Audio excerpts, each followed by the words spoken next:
Hello guys and welcome to my vlog. For today's video, attend tayo ng party. Year-end party namin to sa office.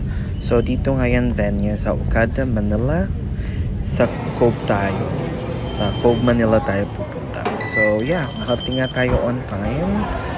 Dito sa Cove, Manila sa Okada.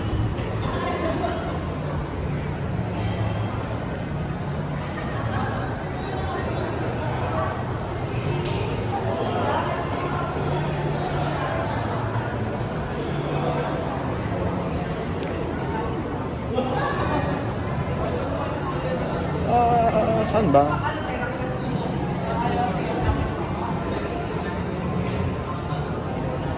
Cute.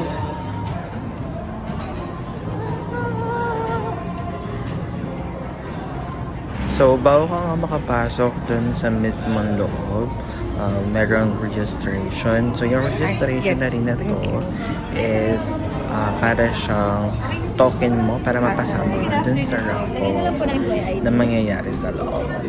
So, good luck sa Manila tayo for today's video. Pagkapasok mo, grabing laki pala ng Cove, Manila. Ang social sa loob. First time ko kasi guys makapasok sa ganito. I mean dito sa Okada. Grabe, first time ko. Social. Nakakahiyang gumalaw. Anyways. So ayun nga, akala ng mga ibang ka-office mate ko na hindi ko attend kasi wala akong masuot. So nag-inarti ang bakla for tonight. So hindi nila alam na pupunta talaga ako.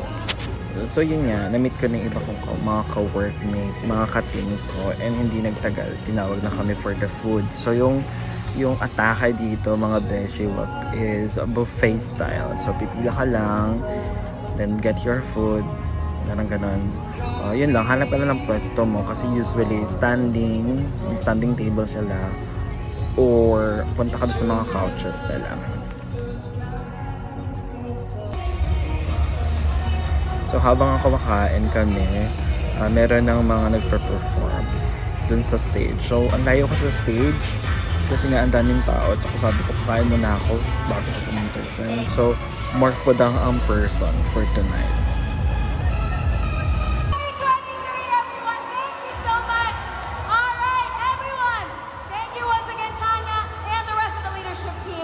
Joining us here on stage for a lovely toast. And everyone, just like the rest of this remarkable year, tonight, And then ayun nga, after the announcement, kung sino yung mga winners na nangyaring event, wala nang ginawa si Bakla kundi sumayaw at uminom na inom. So pagpasensyahan nyo na yung tiyan ko, sobrang laki talaga. Pero sobrang saya lang. Wala kaming ginawa. Shout out to Rosme and to my PLRJ. So kamusta? Kamusta ang party natin dyan?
So ayun nga, hindi pa kami nasayahan. Talagang lumapit pa kami sa stage para, i-enjoy talaga yung party. And thank you so much guys sa panonood sa small vlog ko or short vlog ko for today. And hope you like it. In advance, Merry Christmas and Happy New Year, guys. And bye for now.